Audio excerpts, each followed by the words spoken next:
this is exciting to me. The existence of the IndieCade, independent game designers.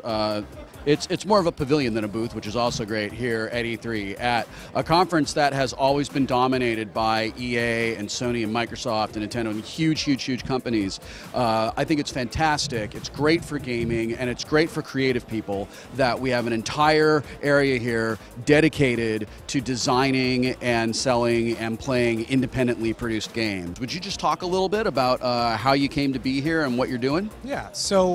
we're IndieCade, and we're actually a yearly festival that happens every October here in Culver City in California. Our whole mission is about collecting and highlighting the most innovative, sort of inventive, new, clever, self-expressive games that we see being developed out there by all of sort of the independents, the people who aren't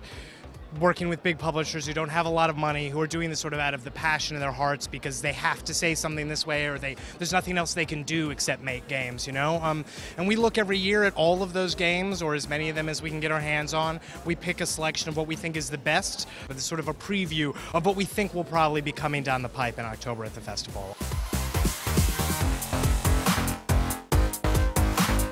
When we started doing this, if you were an independent developer, you worked really hard, you made a great independent game, that independent game might show at the IGF or one or two other small places where you might get someone who would give you a job at a giant studio, not making a game all on your own, but like coding the weapon damage for a specific class of weapons in a giant AAA title.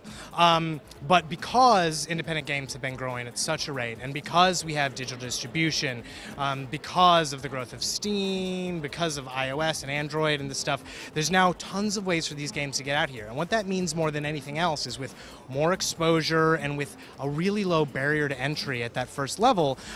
we're making more and more opportunities for people to make something small, something that is just barely within the capacities of what they can do sort of on their own with no support, and have that really as an exemplar that leads them out into the industry, where then a company like Nintendo or Sony or Microsoft or Valve even can notice and say, oh my god, you guys are doing something really cool and we want to support it. We want to give you an opportunity to take this to a larger audience, to take this to our audience.